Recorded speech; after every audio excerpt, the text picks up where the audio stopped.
Today we're going to talk about the digital backbone of deterrence.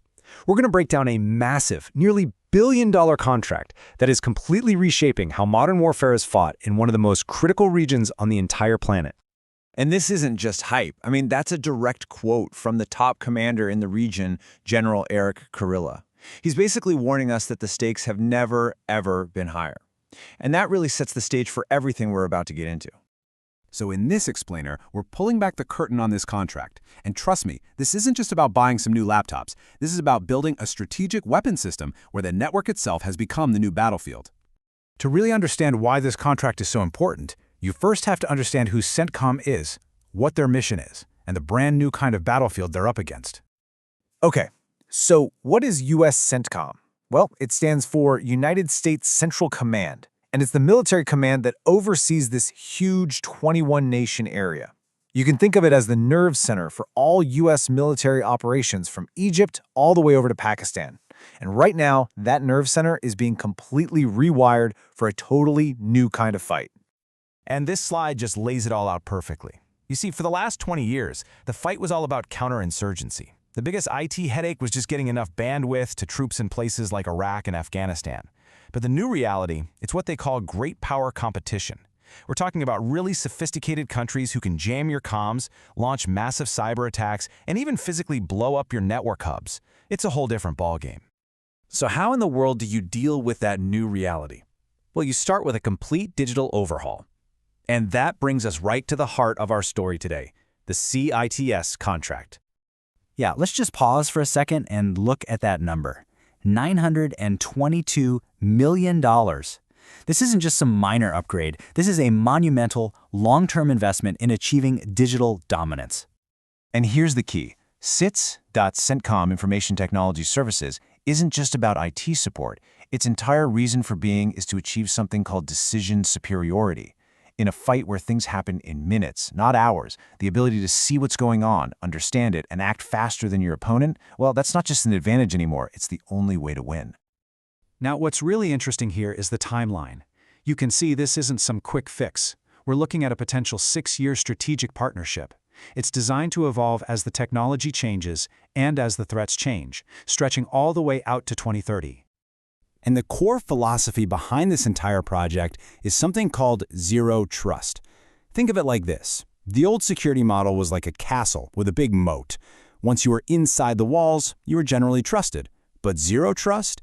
It assumes the enemy is already inside the castle. So it constantly verifies every single user, every device, every connection, all the time. The motto is simple. Never trust, always verify. All right, so a project this big needs a huge team to pull it off. So who are the key players actually tasked with building this digital fortress? The main company in charge is General Dynamics Information Technology, or GDIT, and these guys are an absolute titan in the defense industry. What's really significant is that they also run the big IT contracts for Special Operations Command and Strategic Command. That basically creates a shared standard for security across the military's most critical commands. But GDIT isn't going it alone. They're bringing in specialized partners, and a really key one is a company called Venator, and that's pronounced Venator. They're based out of Tampa, and they bring a very specific mission-focused vibe to the whole thing. And this is their philosophy, the hunter ethos. And, this isn't just corporate fluff. Track complexity, not noise. That's all about giving commanders clear data they can actually use. Move with intent means cutting through the red tape to get things done fast. It's a mindset that's designed to fit perfectly with the high-speed world of military operations. Okay, so we've looked at the big picture strategy and the big companies involved. Now let's zoom all the way down to the person on the ground, at the keyboard, who makes this entire thing actually work. Right. So what does this all actually mean for the individual operator? How does a billion-dollar contract translate into a real job for a real person? Well, it pretty much all comes down to this system, GCCS, which is pronounced Geeks. And I'm not exaggerating when I say this. GCCS is the digital battlefield. It's the system that creates that map with all the icons on it, the friendly forces, the enemy targets. It's how a commander sees everything that's happening in real time.